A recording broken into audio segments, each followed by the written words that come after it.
Live with CDP Sports Talk, a weekly sports and entertainment podcast sponsored by Barry Cullen Chevrolet. Live on YouTube, Facebook, Twitter, Twitch, and LinkedIn.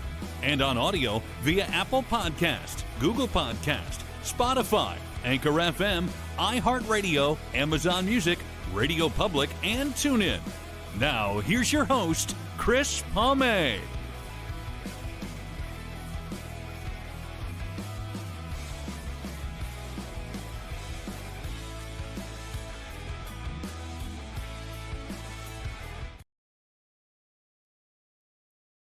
Good afternoon, everybody. This is Chris Palme, talk show host of Live with CDP Sports and Entertainment Talk Show.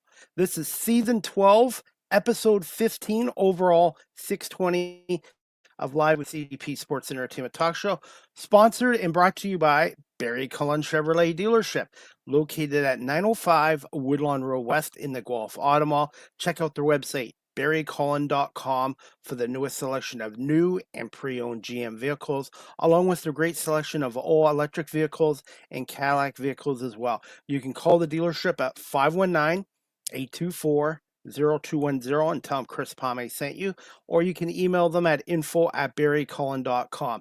Barry Cullen Chevrolet Dealership has been family-run and operated here in the city of Guelph since 1969. I hope everyone is doing well on this. I can't believe it's already Wednesday, November 20th, 2025. I'm looking forward to my guest today. It's her first appearance on our show. I met her through TikTok, and her name is, hopefully I don't get her last name wrong. Her name is Joy Okeleke. She is your go-to Canadian financial educator who transforms financial confusion into clear, executable plans. So we're going to bring on Joy right now. Good afternoon, Joy. How are you?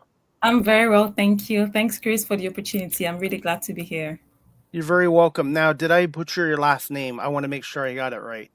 So if you wanted to pronounce it right, it would be Joy, obviously, and then Okeleke. So Okeleke. Okeleke. Yeah. Okay.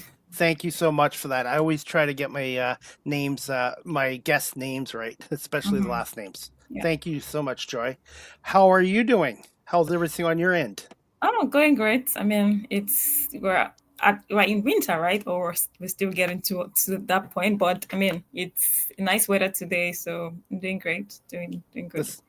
The sun's out. Well, this weather what we've been getting here in the Toronto area is what it used to be like back in the 70s and 80s. I was born in the 70s, so I remember cold. I remember cold and snow started in October and November. So we've been spoiled the last, 15, 20 years. So are you from the Toronto area as well? Yes, I'm currently based out of Toronto. Toronto. Yeah. What do you like the most about Toronto? I would say the hustle and bustle, if you get what I mean. So for the most part, I mean, if you live mostly downtown, I don't live downtown, but I do go downtown frequently.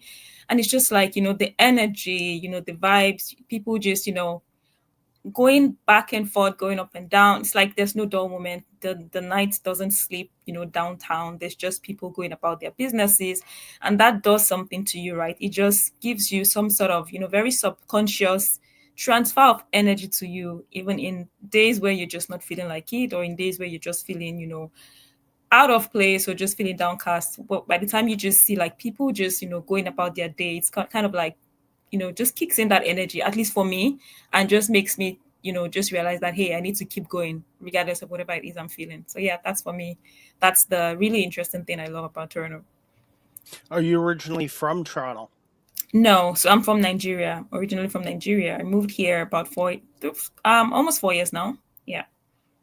How much of an adjustment was it coming from Nigeria to Toronto, where Toronto's a very diverse city, obviously, but it's also probably a lot bigger than Nigeria, and the weather too. How was the weather and the time differences for you? I think the weather was the biggest one, right? So back in Nigeria, I mean, it's a very, very tropical region, pretty much hot for the most part of the year. I mean, at the usual temperatures we see like all year round is probably like 30 degrees or thereabouts, right? So we didn't have to deal with cold, we didn't have to deal with snow and all of that stuff. Everywhere was just, I mean, it was extreme heat, but at the same time, you're not going to be clothed in layers and layers like that, right? So the weather was the biggest adjustment, just coming down here and figuring out how to layer properly, having to even download, weather apps, which I didn't really have to do back home, right? And, just planning out your day according to dressing according to the weather and even planning out, your routine, your activities according to the weather. So for me, that was the biggest adjustment. In another adjustment, probably the food. So having to like start to eat, diverse cuisines and all of that. Although you could still get, Nigerian food here and all, but I mean, it was a fun, adventure, right? Eating food from different cultures around the world.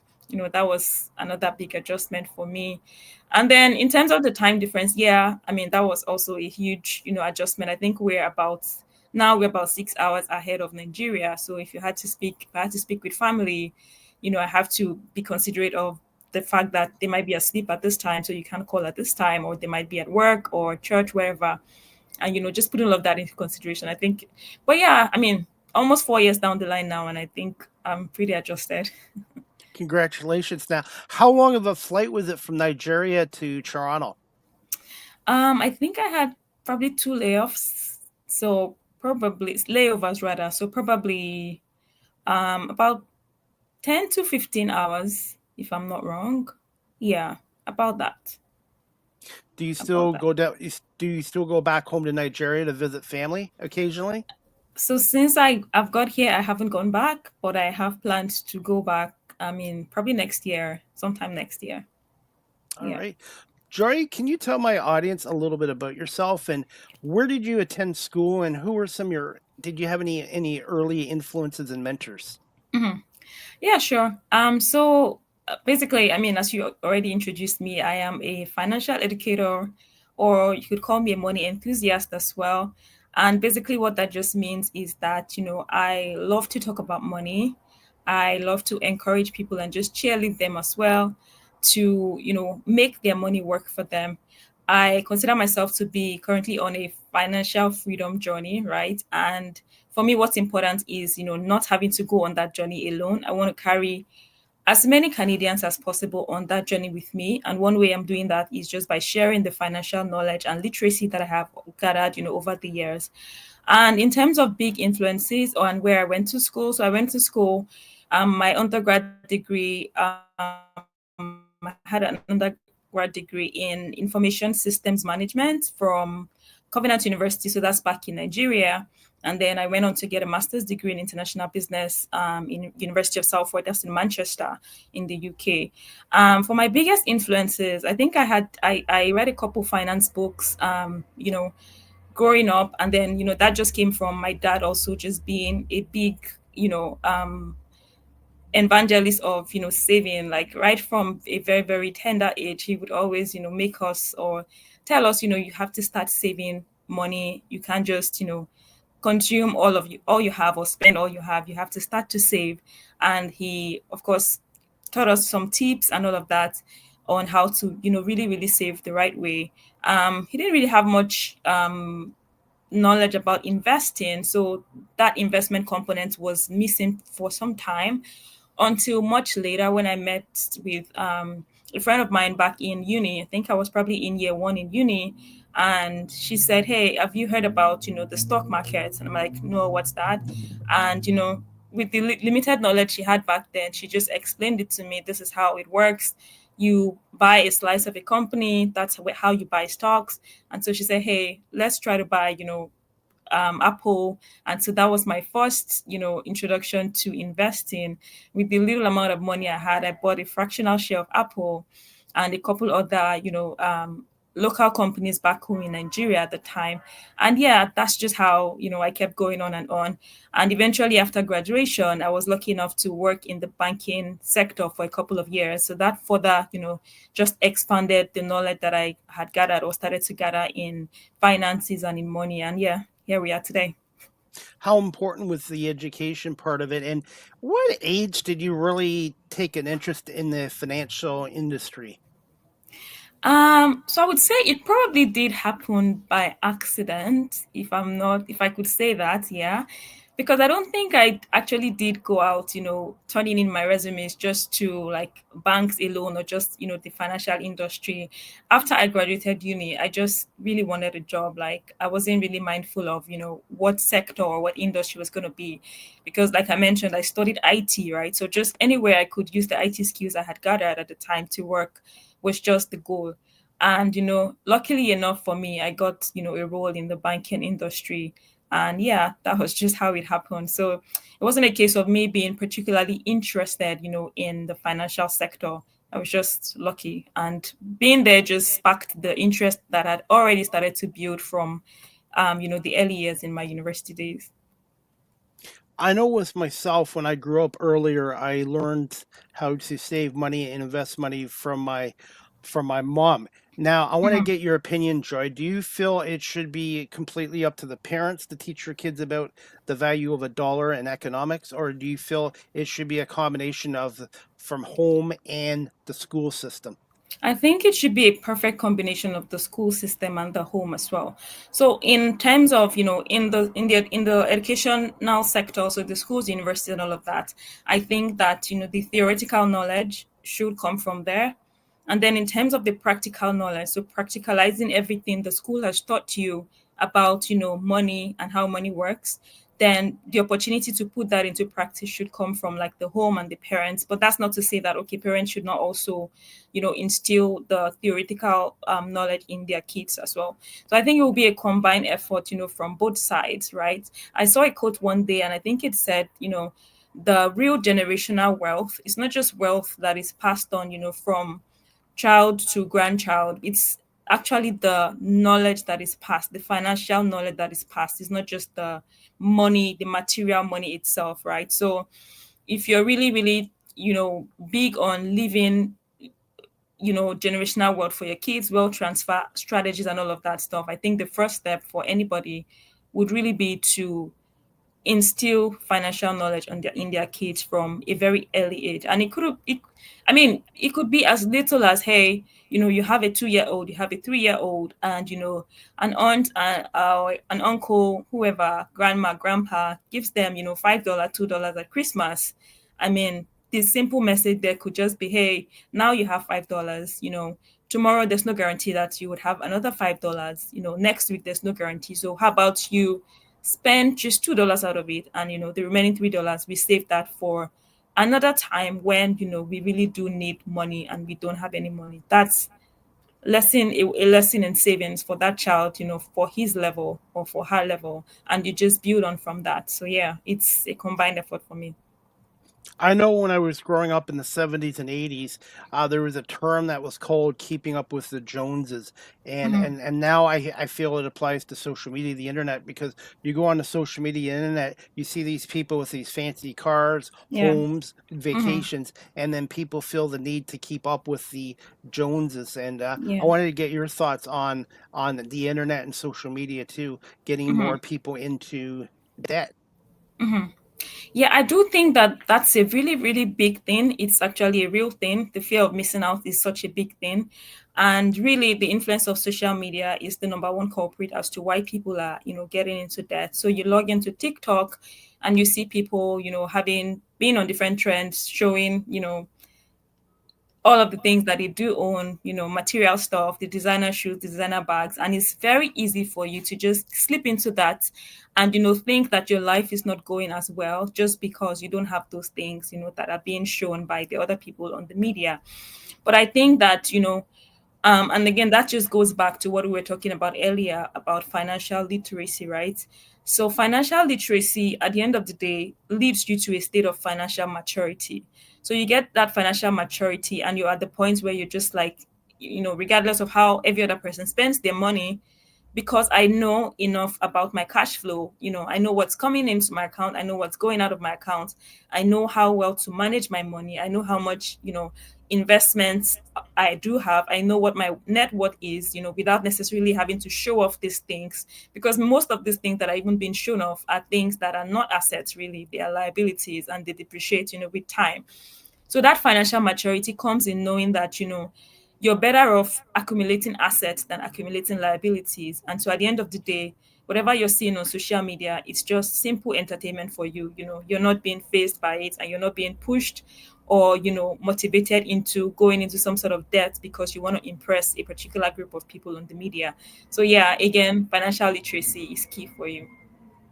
What are your thoughts on debit cards and credit cards and the tapping system now? I didn't get my first debit card until I was 16. I didn't get my first credit card to 22, but do you find more and more young people are getting these cards and then they Yeah. just debit and or tap and they don't Mhm. really pay attention to what's going in and out of their bank accounts? 100%. But I think, again, the use of debit cards, credit cards are not really anything that you want to miss out on. And that's just because we are in a very digital age right now. So if you want to, trick your mind into believing that you can actually live without these things and just, operate strictly on a cash based system, then I think you're missing out on a lot of things.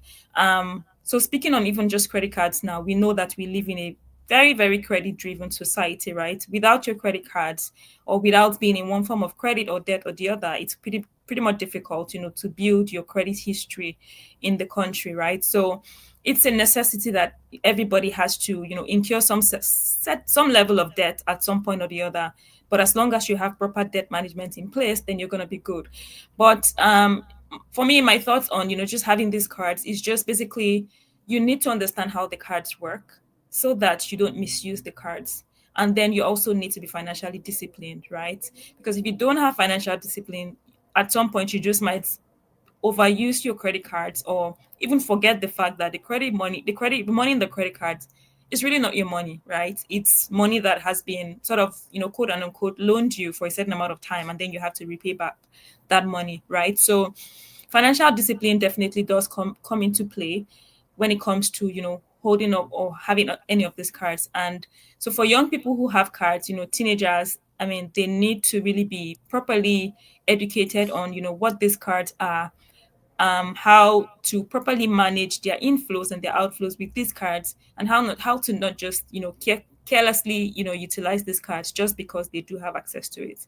But again, they're also a good way to sort of track your spending, right? Because if you compare that with just carrying cash around and spending using just cash alone, then it becomes really difficult to say, hey, what did I spend XYZ amount of money on? Because there is really no reference, right? There's nowhere to link back this cash amount to. But with credit transactions, debit transactions, there is an electronic trail that you can always go back to say, hey, in the month of November, I spent XYZ. Looking at my credit statement, I spent XYZ on shoes or on bags and whatsoever, and that just positions you in a place where you're able to readjust your budget for the next period, and just ensure that you plan better financially. What are your thoughts on currency shrinking nowadays? Everything seems to be debit and credit cards. So I just wanted to get your thoughts on cash kind of shrinking. So I think that inflation, I mean, that's a concept that is as old as, it predates you and I, right? And that's just something that would always happen all over the world. I mean, what's just different between the economy here and the economy in other parts of the world is probably just the rate of this inflation, right?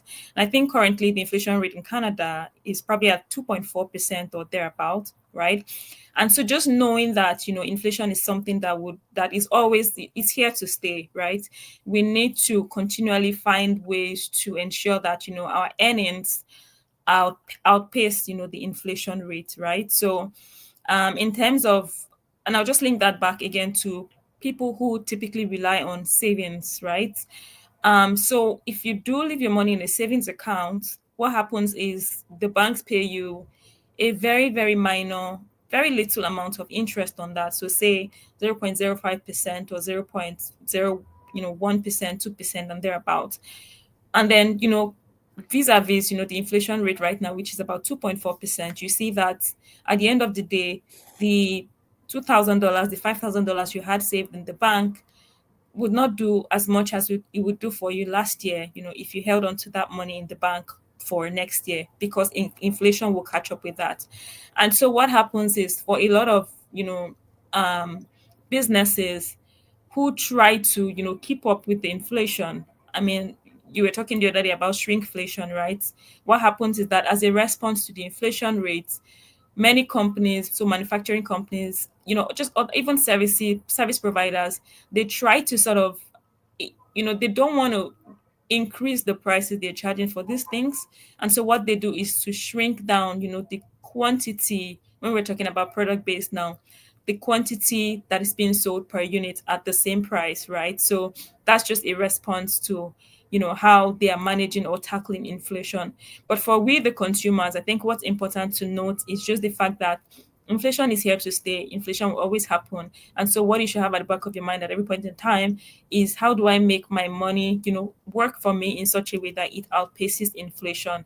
And one of the ways to do that is just to, rather than, heavily depend on savings, you need to start investing your money in, asset classes that generate interest, maximum interest or interest rates that outpace inflation.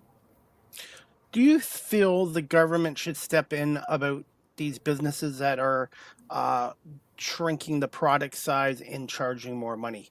As we know it is shrinkflation. Do you feel the Mhm. government should get involved in that? I think probably yes and probably no. And I'll say yes, just so that, at the end of the day, the consumers are not, what's the word now? Um,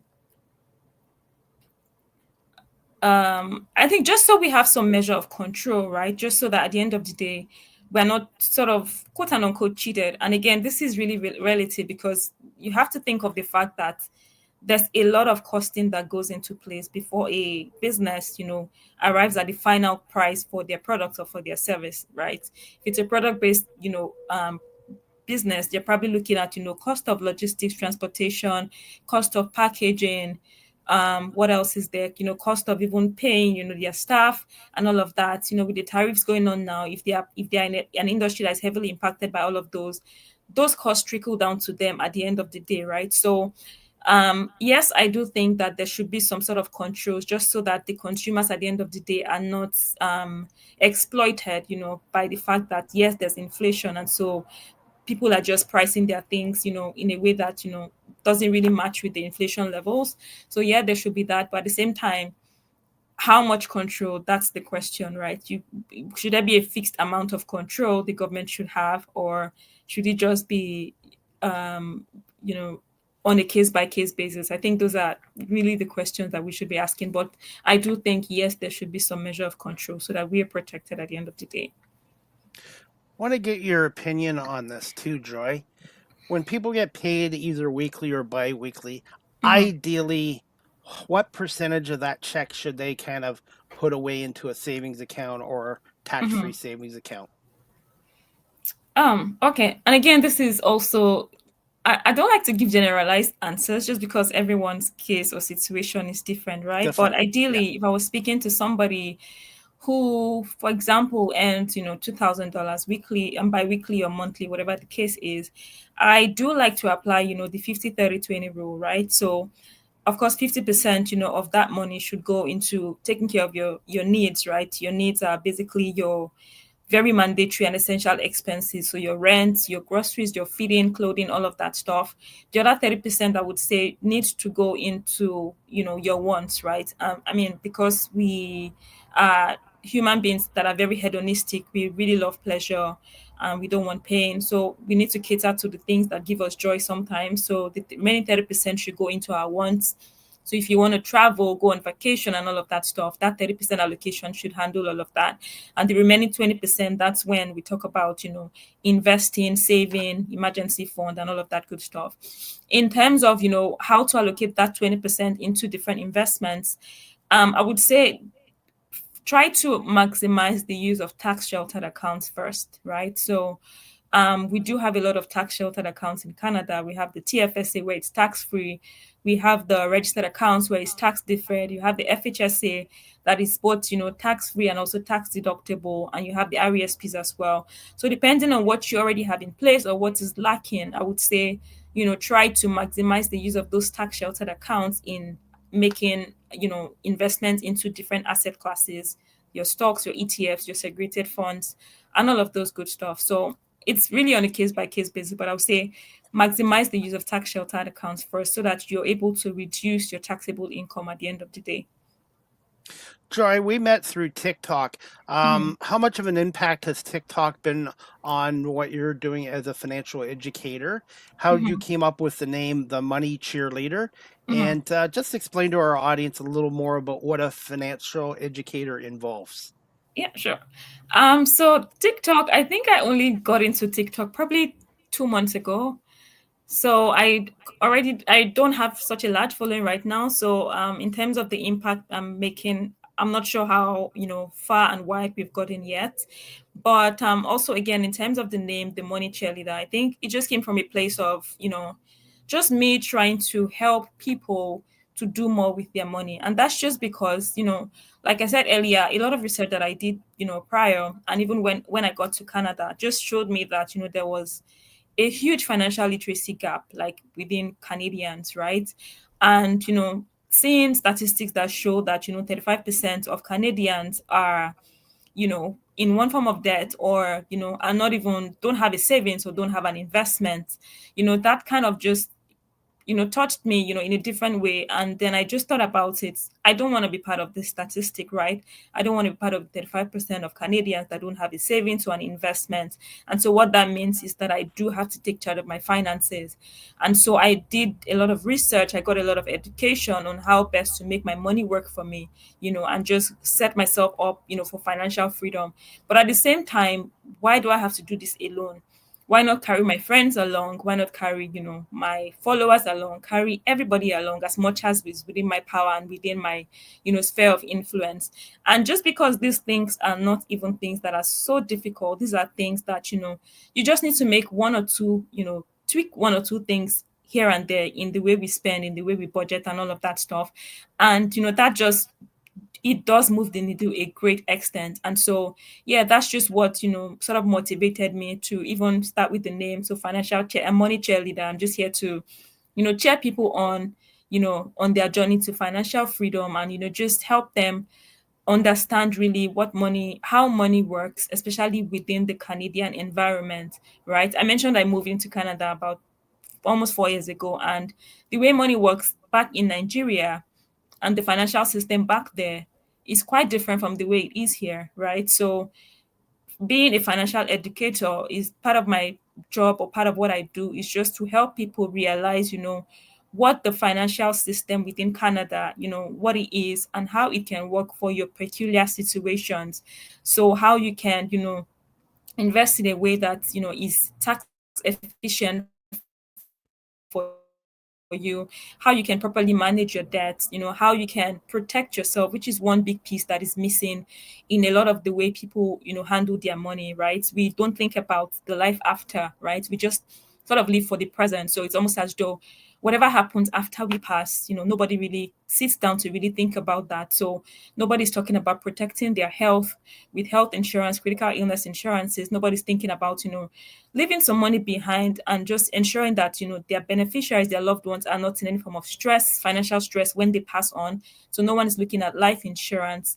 Nobody's looking at really retirement planning. No one is looking at, wealth transfer from one generation to the next. So all of those things put together are the sort of things that I, educate people about. So yeah. We have a viewer watching. She's a friend of mine. She's on TikTok as well. Her name is Dr. Chanel Braden, or Dr. Braden. She just wants to say she's watching on YouTube. She wants to say hello to you, and she says the Money Cheerleader is a great name. Oh, thank you. I'm glad that resonates with someone. And she's going to be on my show, hopefully, maybe next week, fingers crossed. So Oh, thank you, Chanel, or Dr. Braden, for coming on here. Gonna ask you this, Joy. Have you yeah. thought about, is this the first podcast you've been on? And also, have you thought about maybe starting your own Money Cheerleader podcast in the future? So this is not the first I've been on. I've been on a couple. I think I've probably been on 4 this year. Um, in terms of starting my own, yes, I have thought about it, but then I know it's going to take a huge level of, commitment, time commitment, efforts, and all of that stuff, which I don't know that I do have, enough time to, handle that extra, commitment on my plate right now, but it's definitely something that would come in, in the works. Hopefully, sometime in the future, really soon in the future, we'll definitely have a podcast. I know when I was growing up, I started saving money, investing money in my early 20s. And one thing is, I bought life insurance at the age of 19, and I had people laugh at me. Well, I Mm, bought my life insurance at 19. It's now all completely paid off. So I never have to worry about that again. worry. The only thing I need to work on is getting a will. I don't have one yet. I Mhm. figure because I don't have a wife and kids. But even if you don't have a wife and kids, it's a good idea to have a will, right? Absolutely. Because I mean, a will just ensures that, when you pass your money, you can decide now what happens to your money when you pass. So even not having a wife or having kids, there might be a charity that you want all of your money to go to. There might be one family member, a sibling, whoever, or just some sort of course that you want your money to go into. And so what a will does is just to ensure that, the courts, the probate process makes sure that your money is distributed according to your desires. But not having a will, the courts just decide how they want all of your monies to go. It goes into your estate, and then they decide who gets what. That's Yeah. something I'm going to get on really soon. Thank you, Joy, for explaining that. I'm going to put you on the spot here with this question. How Mhm. would you describe yourself as a teacher of the financial industry? How would you describe yourself as a teacher of it? I would describe myself as a teacher who is in a process of continuous learning. And I say that because I don't think that learning is finite. I don't think that, you know, I as a person would ever get to the point where I come to the realization that, I have all of the knowledge, when it comes to, the financial industry or even any subject at all in life. So for me, learning will always be a continuous process. I'm always in that space where I'm learning, new things. I don't know everything. I wouldn't never say that I know everything. So I'm always in that space where I'm learning, reading financial books, listening to, podcasts, listening to the news, and just whatever sort of resources that could improve my financial knowledge. And what that just helps me do, or what that does for me, is just improve the quality of my teachings, improve how much impact that I make to the people who listen to me when I teach on finances. So yeah, I'm a continuous learner. That's it. Joy, if people are interested in your services, how Mhm. can they contact you? And do you have any webinars coming up? And Mhm. also, you do free phone call consultations too, right? Yes. Consultations. Yeah. So I had a webinar last week, last Saturday, and it was really impactful, really mind blowing for everyone who was in attendance.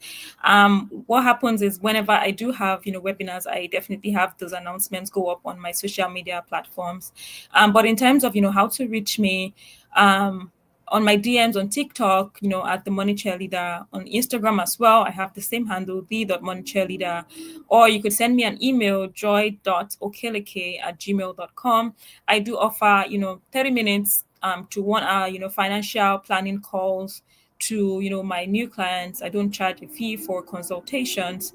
So yeah, you can feel free to shoot me a DM, send me an email, and, I'm always very responsive. How powerful has social media and the internet changed things?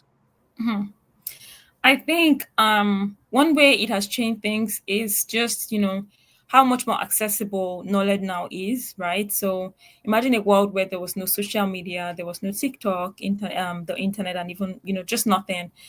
It will be so difficult to access bite-sized information within the snap of a finger. You probably have to rely on going to a physical library to get a hold of a physical book and read that book and digest it before you're able to fully understand.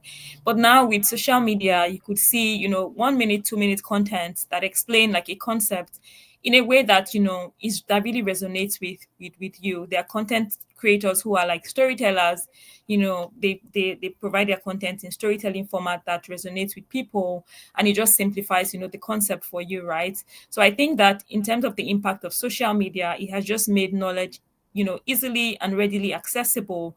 And then also it has always also for people who provide this knowledge, it has just made the reach even much wider, because without social media, it would be difficult, to reach, even 100 people. But with social media, you can with one message you can reach 1 million people, right at the same time. So those are some of the positives of social media. Any plans to start up your own YouTube channel and website in the future, Joy? I do have a YouTube channel, but I'm not very consistent there. But hopefully that would change very soon. But yeah, I do have a YouTube channel, the same name, The Money Cheerleader on YouTube. A website, my website here, that's coming up real shortly. It's currently under reconstruction. We had to take it down due to one or two things. So, but in the next coming weeks or days, I believe we should have that up and running. Yeah. Any possibility in the future you might write your own book, self-help book? 100%, yes, definitely. That's also in the works. Um, I have started by putting together, one pager, two pager guides, on taxes, and just a lot of those subjects that, are pain points financially for people right now. So I do have a couple of those guides that I share to people. But in terms of just, having a book, I would say yes, fingers crossed, that would come sometime in future. What about merchandise in the future too, branding yourself? I haven't thought that far, to be honest, just because I don't want to, pace myself too fast and just rush into things. But again, never say never. You could see my merch, very soon. Who knows? What's one word to describe yourself as an entrepreneur? Daring, I would say. Yeah. So I don't take no for an answer. I mean, no, I would rephrase that. I'm not afraid of no's, right? So I would go for an opportunity. I would, have that goal no matter how big it is, and just push myself as hard as I can, to achieve that goal, regardless of the thoughts that, oh, people have tried it before and they failed. People have tried it before and they got no's as the answer. I would still go for it regardless. Whatever the results are, it would just be a learning process for me. Yeah. Mindset too. When you're doing entrepreneur, you're going to have people support you, but you're also going to have your skeptics and naysayers, Exactly. or people Exactly. try to belittle your accomplishments as well. 100%, 100%. You definitely don't get all of the support that you need, especially when you start out. It's almost as though they wait until they see some sort of proof that you're successful, and then they want to start to support you. So yeah, that's also a thing, big thing. I guess the word I want to look at is don't play small. Yeah. When you're and you gotta step out of your comfort zone too. 100%, 100%. Yeah, that Joy, resonates. if you're still good for time, I wanted to get your thoughts on this too. What are some of the causes in 2025 for people to struggle with their finances from your experiences? When you say, do you mean like courses? Do you mean like Like, courses to take, like finance courses to take? I didn't get that bit. or just basically, I'll Oh, reword the or reasons. question. You mean like reasons Yeah, why? yeah. What are some causes Okay. or some reasons for people to struggle with his finances in Mhm. 2025? Um, so I'll just interpret that again to some sort of money mistakes people make or people have made in 2025, right? If I could give three big ones, I would say number one would be income loss, right? And of course, we've seen in the news the massive layoffs that have been happening in different sectors, especially in the tech sector. There's a lot of layoffs happening right now. So income loss is a big one for a lot of people. And, one way to combat that is, again, insurance, right? You have to just try your best to figure out, a way to get some sort of protection for your income, protect yourself. If you're in the event you're not even able to work, in the event that you're laid off, there's some sort of insurance cover that could work out for you. Or in the event that you pass and your family doesn't have that income that you were previously bringing into the family, insurance kicks in and it pays you all of that money, right? So income loss is one struggle people have, and it's cause for financial heartbreaks right now. um, Another one is really just not budgeting, so living paycheck to paycheck, right? And that's just again because people are not sitting down to understand their cash flows And for me, this is always the foundation for any, financial struggle. So you find people who are probably earning $5,000, and then, their rent alone is probably $4,500. That's already an error. That's already a problem, because, almost 95% of your income is going on a big expense such as rent, right? So you would always struggle financially. But when you're able to keep your expenses, you know, to a reasonable extent, very much, lower than, what you're bringing in, then at the end of the day, and you work with a strict budget, at the end of the day, you find out you're winning, right? So you wouldn't be in that space where you're always struggling financially.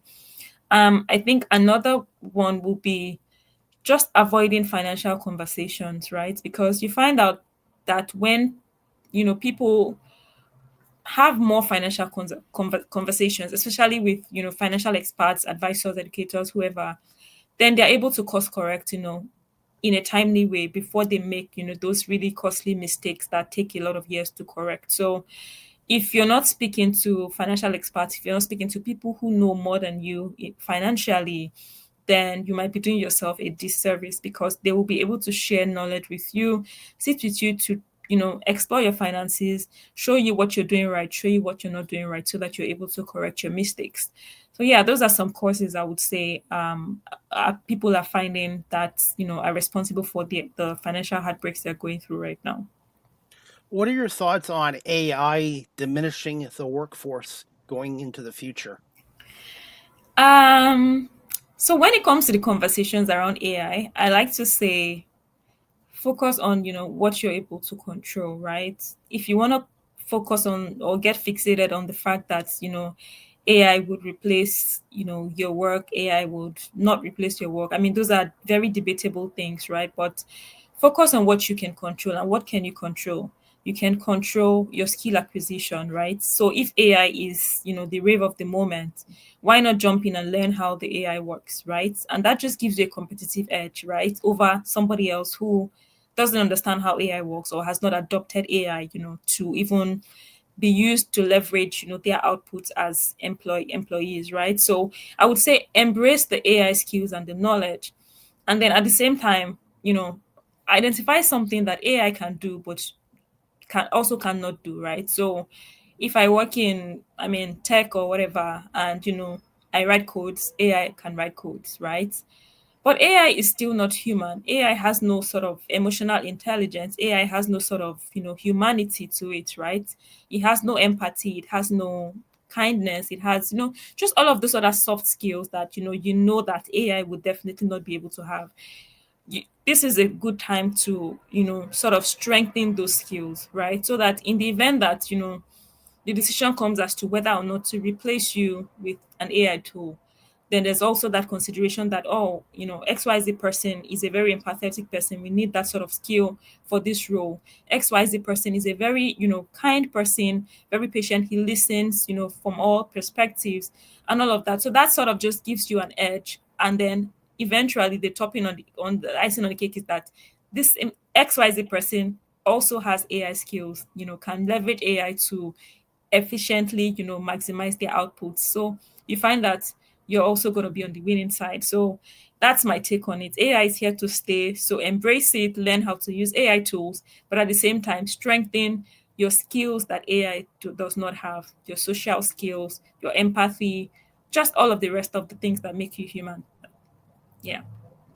Joy, for those people that are watching our show live stream or on audio and they're struggling financially right now, what advice or encouragement could you give to them, and why they should consider contacting you? How do you go about looking for a good financial educator? I would say if you're looking for a good financial educator, look for one who can show you results. So I do have, results, proven results of helping a lot of people to just reassess their financial situation and put them on track to, being financially free.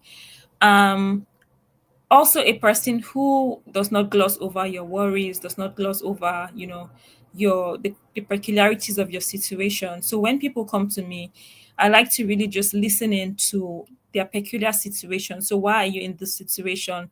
I want to understand what brought you here, how you got here, the past precedents, and that just sort of helps me to, determine how we get you out of, that current situation, right? So you want to look out for someone who is really interested in helping you out, right? So I think those are some things you should definitely look out for. And yeah, those are some of the things that I do. I make sure that, whatever solutions I provide for you or whatever advice I give to you are not just generic advice. They are really tailored to your situation. I want to see your cash flows and your inflows, your outflows, see where the gaps are, see where the loopholes are, see where your money leaks are.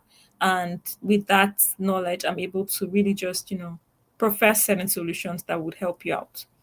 Yeah. Joy, in my life, I've heard this from many people. They always say there's good debt and bad debt. Do you believe in that slogan, good debt and bad debt? I 100% do. I do believe in that. And I mean, just even if you just take a random statistic, right? Look at the wealthiest people in the world today. I mean, even if you don't know anybody, I mean, there's a page I like to follow on social media. It's called the Rockefellers, I think. That's no, not the Rockefellers, the School of Hard Knocks, rather. And what happens on that page is, the owner of the page interviews like billionaires, millionaires, just to understand, their story and their journey, to becoming those millionaires, right? And for like a huge chunk of them, many of the things they don't do because they have the resources to do them. The investments they make, they don't make them because they have the money to do them, right? It's all leveraging, right? So you have realtors, real estate, moguls who own commercial real estates, across the country. But guess what? I mean, the equity they own on those things might not even be up to 50%. They do rely on, you know, banks, equity companies, different people to who are really willing to loan them those monies, right, to make those investments. And so for me, that's where good debt comes in, right? It's a good debt because I mean, if you think about it, the interest rates they're being offered could be good, and then they invest that money, into a venture that provides them return on investment that doubles and even triples the interest they're paying on those loans. So I think that in those scenarios, that's definitely a good debt. For bad debt, for me, it would just be a debt where the interest you're paying on it doesn't just justify whatever you're getting out of it, whatever you're using that money for, right? So once you're able to really really figure out the numbers to say, hey, whatever interest I'm paying back on this debt, am I able to recoup that, times two, times three, based off of the rate of return I get, out of, this loan that I have taken? Then if the answer is yes, then I think that's a really good debt, and you should definitely embrace such opportunities. Jory, I'd like to play one of the videos from your YouTube channel. For our audience watching this on live stream or on audio, how can they find you on TikTok as we play this video? Yep. So on TikTok, you can find me on the Money Cheerleader. So just THE, then Money Cheerleader, all together without no spacing, without no dots and all of that. On Instagram, you can find me at the dot Money Cheerleader. Yeah. Same as on YouTube, the Money Cheerleader. And you're also on Linktree too. I believe I put the Linktree Yes. site on here as well. So you can book phone calls and webinar or check out your webinars through that site too, Yeah, right? Through 100%, Linktree. yes. Okay. Yes. 1 second. I'm going to play this clip from your TikTok page, and it is called "Concert Tickets Are Not an Emergency." It's about a 2-minute clip, and please let me know if you can hear the audio okay. And for all, your savings account is not the same as your emergency fund. No. Your savings account is an account that you use to save for everything you want. So a vacation, a gadget, new shoes, Christmas gift, short-term goals here and there. It is different from your expense account. Now, your emergency fund, that's money you cannot touch unless something really bad happens.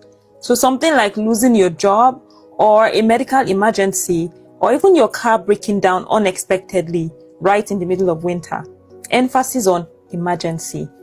So think of it this way. Your savings, should help your lifestyle. You're saving for your lifestyle. Your emergency fund is your life jacket. It saves you when shit goes down. Now, here's the kicker. Most people treat their emergency fund like a savings account. So PS5 is on sale and they are reaching to take money out from the emergency fund. You want to go on a last minute weekend getaway with your friends. And yay, emergency fund to the rescue. That's not the right way to do it, trust me. So here is a simple rule. Number 1, build your emergency fund first. So have 3 to 6 months of essential expenses saved up. And if your monthly expenses is about $2,000 per month, aim to save at least $12,000 in your emergency fund and keep it in a separate account. Once this is done, then you can now save for everything else. So your dreams, your fun, your life upgrades, all of that. Savings lets you live your life. Emergency fund gives you a buffer if ever life happens. Keep them separate and your money will work the way it's supposed to.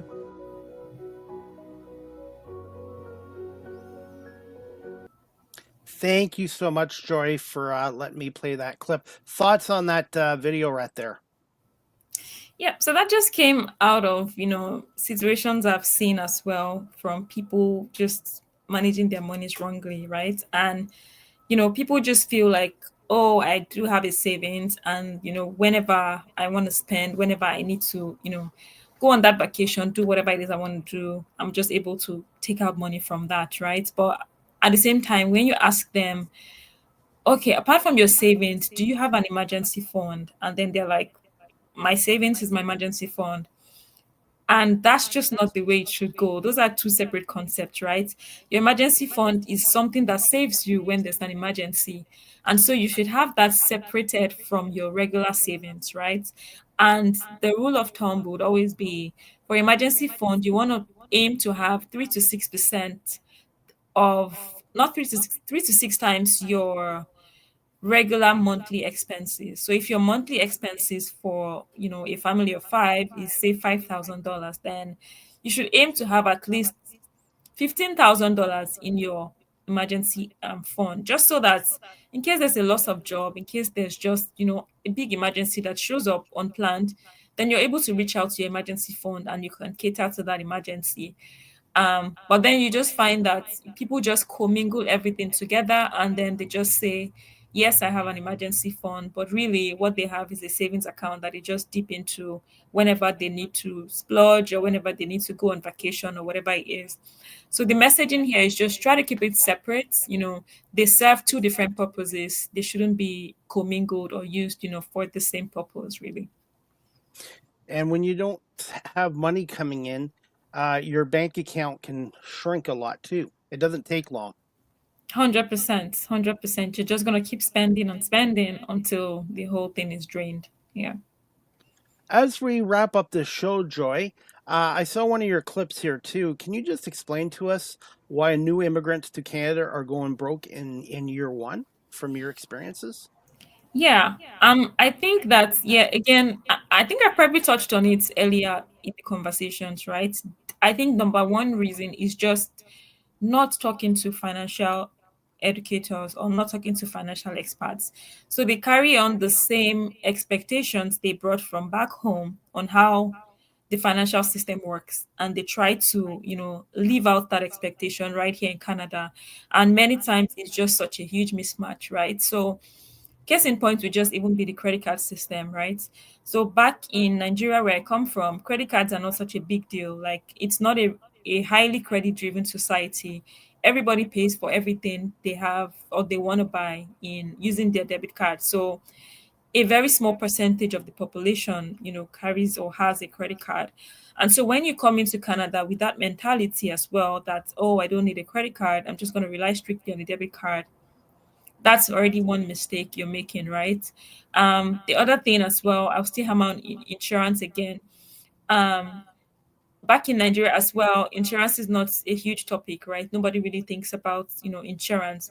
When people pass on, I mean, the family just finds a way to move on. And so if you carry on that mentality here as well, you find that, you probably get diagnosed with, God forbid, cancer or heart attack or whatever, and you are having to rely on the savings you brought from back home to get yourself treated. And that's 100% depletes your resources completely. If you know anyone that has been through, cancer treatments, it's not cheap, right? It could go as high as, thirty to $50,000. So by the time that wipes out your entire savings, you're already broke within the first year if that ever happens to you. And that's just because nobody educated them about these insurance policies that are in place in Canada. And so the mindset that they have brought from outside of Canada is what they're trying to outlive or live with right here in Canada. And so I think those are the two things, not having enough financial information, that financial literacy gap, it just sort of blindsides them into a lot of financial opportunities that they typically miss, relying on just keeping their monies in savings accounts, not um exploring with investing, using tax sheltered accounts, all of those opportunities they get to miss out on. So at the end of the day, they are really broke. And bear in mind that also when you come into Canada, it takes you quite a while to get a job. So within those few months of, not being employed, they are pretty much living on the savings that they have come in with, right? And so because those savings are not put to good use, their monies are not working for them to multiply. So that's why they quickly run out of the monies and they get broke. Yeah. And Canada is probably one of the most I've lived in Canada my whole life since 1972, but Canada is probably one of the most expensive countries in the world to live in too. 100%, definitely. I lived in UK for a while, I think close to 2 years, and the just looking at the groceries cost, the cost of housing, I mean, it's way cheaper over there. So I can totally relate with that statement. Canada is really expensive, so you want to always think about ways to, make more money for yourself, not just active income, but also passive income as well. Joe, as we wrap up this show, I do this with all my guests. What's some fun facts or a fun fact about yourself? Fun fact about myself. Um, Let me see. I don't know if I'm that much of a fun person, to be honest. But maybe just the fact that I really do love to work out. So I work out at the gym like 4 times in a week, Wow. regardless of whether it's summer or winter or whatever it is. I try to make sure I'm in the gym. Yeah, I just love to work out. That's impressive because for me, I'm trying to lose weight myself, and I've always had trouble motivating myself in the gym. So I congratulate you because it takes a lot of motivation to do that four Yeah, it times a does. week. But it also doing that helps with your mental health, and you feel better about yourself too. Oh, yeah, 100%. Like as soon as I get out of the gym, because I try to stay, I mean, usually about an hour, 30 minutes. And it's like once I'm out, there's just this burst of energy that just keeps me going for the rest of the day because I go in the morning. So on the days I don't go, I mean, there's a difference in how productive I am, compared to the days when I do work out. So definitely there's benefits to that. Yeah. And finally, this is a new segment I created here. It's called Ask the Host CDP a Question. Do you have a question for me before we wrap things up? Yeah. So how long have you been hosting this podcast, and what's been your biggest challenge with, having guests on and just, hosting a very smooth, edition of your podcast? I've been doing this show for almost 6 years now. Oh, Almost six wow. years. I started during the pandemic in March of 2020, and I've done over 700 episodes and over 1,300 interviews. For me, at the beginning, it was trying to get guests on, and then Mm, eventually I kept working, and then I've been able to get guests on. But booking guests is probably the hardest aspect of this. The on-air stuff is the easy part. Booking mhm, guests, because you got to be flexible with your guests. You got to deal with guests from different countries, different mhm, time zones, and their schedules are different from yours. So I mhm, would say booking guests is one of the hardest things. And also, I do have an advertiser or sponsor of this show. I'm trying to get more businesses to come on board and sponsor this show now, because really you don't need to be in a radio station anymore to do radio. I know people that do 5, 6, 7 radio shows from their home with their laptop and with mhm. a good Wi-Fi internet connection. Wow. So how do you spot, people, or how do you identify guests who you feel like would be good material for your show? my show originally was just all sports, but I didn't want to get stereotyped as this guy can only talk sports and that's it. So a couple years ago, I decided I love sports, but I want to make this a very diverse show. So I use social media. Facebook, Twitter, X, TikTok, and I reach out to people. And 90% of the time, people say yes, and 10% say no, or I'm not their cup of tea. So, yeah, I use social media to find my guests, and also connections and networking are huge in what I'm doing, and I'm sure in your industry as well. Yeah, 100%. Okay, that's good to know. I mean, it's really good. 6 years. It's hard to find people who are consistent in doing a particular thing. So I think that's something worth celebrating. So well done on just being consistent for how long you've been.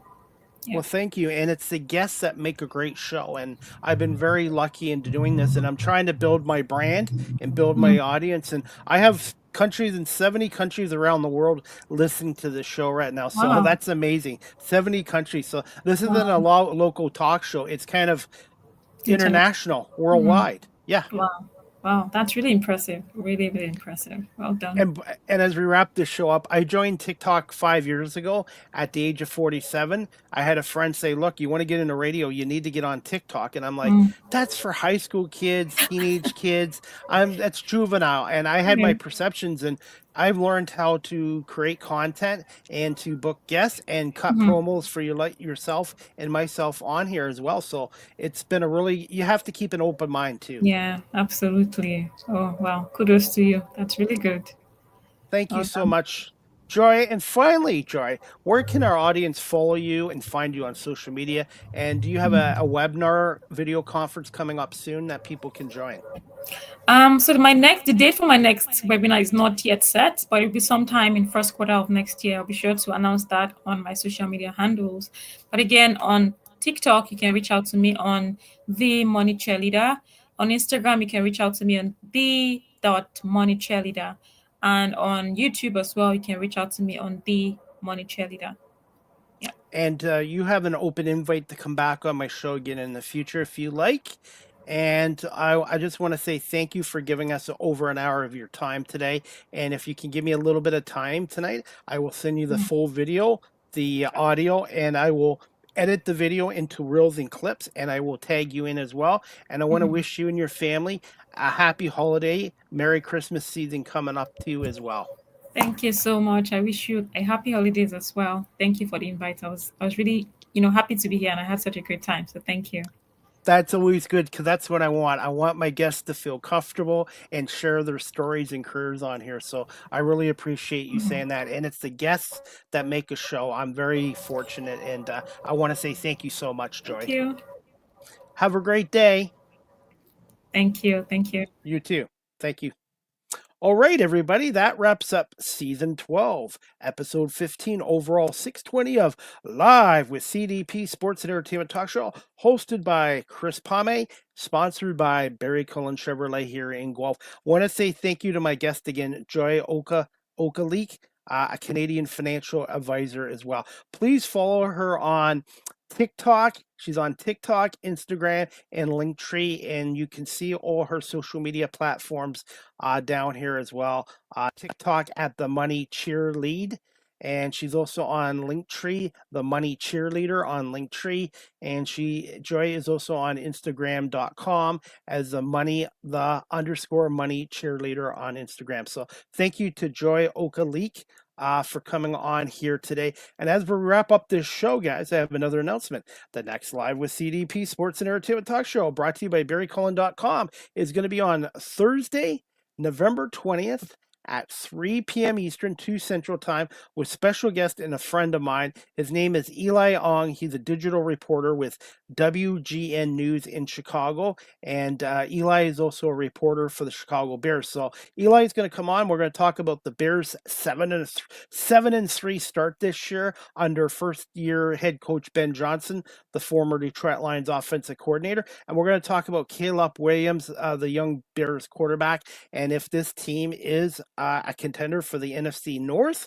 and a playoff contender. And the Bears are back in action this Sunday, taking on the Pittsburgh Steelers as well. So Chicago 7-3. So, and speaking of football, the Detroit Lions are back in action this week on Sunday against the New York Giants. The Lions are coming off a 16-9 loss to my Philadelphia Eagles, and the Eagles are back in action Sunday at 4:25 at Jerry Jones Land, AT&T Stadium. 4:25 Eagles at Dallas. Cowboys are 4-5-1, coming off a win over the hapless Raiders, who are 2-8, and the Eagles are 8-2. And the Eagles can just win a couple more games, they will clinch the NFC East division title before December. And they haven't had a repeat division winner in the NFC since 2004, the Eagles in 2004. And I don't believe this Eagles team is going to collapse like they did in 2023. They had a big lead on Dallas in 2023 and they collapsed. This Eagles defense now, with the additions of Jaden Phillips, the outside linebacker, and Michael Carter, and getting Nakobe Dean and Nolan Smith back healthy, has really made this one of the best, if not the best, defense in the National Football League as well. And I have another comment here from Robbie Schneider from Buffalo, New York. He says, "Hi, Chris. Go Bills, go Birds, go Sabres." And Robbie's got his own podcast show. Please check it out on his YouTube channel, 716 Sports Blizzard Podcast. Robbie, if you're watching this show, can you tell us when your next episode is as well? And speaking of Buffalo, you forgot to mention the Buffalo Bandits, the 3-time back-to-back NLL champs. The Bandits open up their regular season and home opener on November 29th as well. So I'm hoping to get a Bandits player or a coach on live with CDP Sports and Entertainment Talk Show soon too as well. And I want to say thank you to my other viewer watching on YouTube, Dr. Chanel Braden, for watching as well. And Chanel Braden, or Dr. Braden, is going to be on my show hopefully next week or in the next week or two as well. So make sure you check out Live with CDP tomorrow with Eli Ung from WGN News, and we're going to talk Chicago Bears football. So if you're a fan of the National Football League, Chicago Bears, check us out at 3 o'clock Eastern, 2 Central Standard Time. And as we wrap up this show, everybody, Chevrolet Bolt is coming back with a refreshed design. Meet the 2027 Chevrolet Bolt. Anticipated availability early 2026. More details at Barry Cullen Chevrolet dealership, located at 905 Woodlawn Road West in the Guelph Auto Mall. Please drop by and tell them Chris Palme sent you, or go to their website, barrycullen.com. And speaking of Barry Cullen Chevrolet, winter is coming. We've already had some snow here in southern Ontario and cold temps. If you're looking for winter tires, check out Barry Cullen Chevrolet dealership and call Greg Smith, one of the service consultants. Greg does great customer service, and he's a really good customer service consultant. So if you're looking for winter tires, please consider Barry Cullen Chevrolet dealership, who are the official sponsors and advertisers of Live with CDP Sports and Entertainment Talk Show. Robbie Schneider, another comment. I don't have a next show yet, but I'm hoping to start when the Bandits start up. Go Bandits. Okay, Robbie, just let us know on social media when your next show is as well. And Robbie does get some really good guests on his show as well. Everybody, you know Christmas and the holiday season's coming up. Why not book a personalized video message from yours truly, Chris Palme, CDP. I am on Cameo. I joined the Cameo family a year ago. Go to cameo.com and type in Chris Palme. I do happy birthday wishes, happy anniversaries, pep talks, greetings. If you want to talk to me about sports and some of my favorite media interviews and some of my favorite game night stories, or how I got into this, go to cameo.com, type in Chris Palme, and book your Cameo today. Look forward to doing your requests. You can follow me on Blue Sky Social, which is like what Twitter used to be. Blue Sky Social at Live with CDP19. At Live with CDP19 on Blue Sky Social. I post a lot of content there as well. And make sure you follow me there too. If you're looking to adopt a pet, check out the Cambridge District Humane Society. located at 1650 Dunbar Road in Cambridge, Ontario. Telephone number 519-623-7722, extension 0, or visit their website, cambridgehumanesociety.org. All the animals that are up for adoption, including my favorite Pebbles, who's been there for 5 months now. You can look at Pebbles and some of the other dogs up for adoption there, like Christopher and Chloe. CambridgeHumaneSociety.org. And by the way, it is Christmas holiday season coming up. If you're looking for a Christmas gift, a stocking stuffer, or even a birthday gift, I am selling 2026 Cambridge Humane Society calendars for only $10. Where can you get a calendar for $10 these days? And there's a lot of great dogs and cats. They did an outside photo shoot for this. My goal is to sell 40 calendars to raise $400 for the animals and their programs down at the Cambridge District Humane Society. So if you'd like a calendar and you're in the Guelph, Kitchener-Waterloo, Cambridge area, Kitchener-Waterloo, Cambridge, Guelph area, you can just DM me or email me at cpame19@gmail.com. If you're out of town and would like a calendar, the calendars are still $10 plus shipping. You'll have to include the shipping with the $10. So I've already sold 25 calendars and raised $250. So I've got 15 calendars left. If you'd like to get a calendar for a Christmas gift or stocking stuffer or a birthday present, check me out. And these calendars are great. So again, I will be selling these calendars until they're gone, and I got 15 left. So make sure you reach out to CDP if you'd like a Cambridge District Humane Society calendar. Live with CDP Sports and Entertainment Talk Show, again, is live streamed on YouTube, Facebook, Twitter, X, Twitch, LinkedIn, and now available on Instagram. And fingers crossed, one of these days, StreamYard.com will partner up with TikTok. I would love to have this show live streamed on my TikTok page as well. Finally, guys, you can check out my website, beacons.ai/Chris D. Palme. You can also follow this content creator on TikTok. That's how I met Joy, through TikTok. So look for me on TikTok at Chris Palme. I post a lot of content there as well, and I will have some more content coming up there as well. And I want to say thank you to my 1,200 plus followers on TikTok. So at Chris Palme on TikTok. StreamYard is the official live stream provider of Live with CDP Sports and Entertainment Talk Show. If you're into webinars or live streaming, check out StreamYard.com. They have basic free plans for beginners, or they have paid professional plans like myself. And if you're a business that does a lot of webinars or live streaming, go to StreamYard.com and contact their sales department for pricing as well. And yours truly has been with StreamYard now for 5 years, and I give them a big thumb up. So check out StreamYard.com for your live streaming webinar needs. Live with CDP Sports and Entertainment Talk Show. The audio version is on these platforms: iHeartRadio, Amazon Music, Spotify for podcasters, Apple Podcasts, Breaker, Pocket Cast, Spotify, Castbox, LinkedIn, Pandora, Tuned In, YouTube Music, and Good Pods. And make sure you subscribe, share, and like, and want to say thank you to my almost 10,000 listeners on Spotify, and I have 70 countries around the world listening to this show on my audio platform. So thank you so much. Finally, you can email the Live with CDP Sports Entertainment Talk Show at cpame19@gmail.com. If you have comments, questions, suggestions, feedback, please contact me there as well. And also, if you'd like to support and contribute to my YouTube channel and my talk shows, I am on PayPal. Chris Palme on PayPal, and you can email me cpame19@gmail.com if you'd like to tip or contribute to my talk shows and my YouTube channel as well. And speaking of my YouTube channel, go to Chris Palme Live with CDP Talk Show, hit subscribe, like, and share. And I want to thank everyone for subscribing and viewing my YouTube channel as well. Finally, you guys can follow me on Facebook, Twitter, X.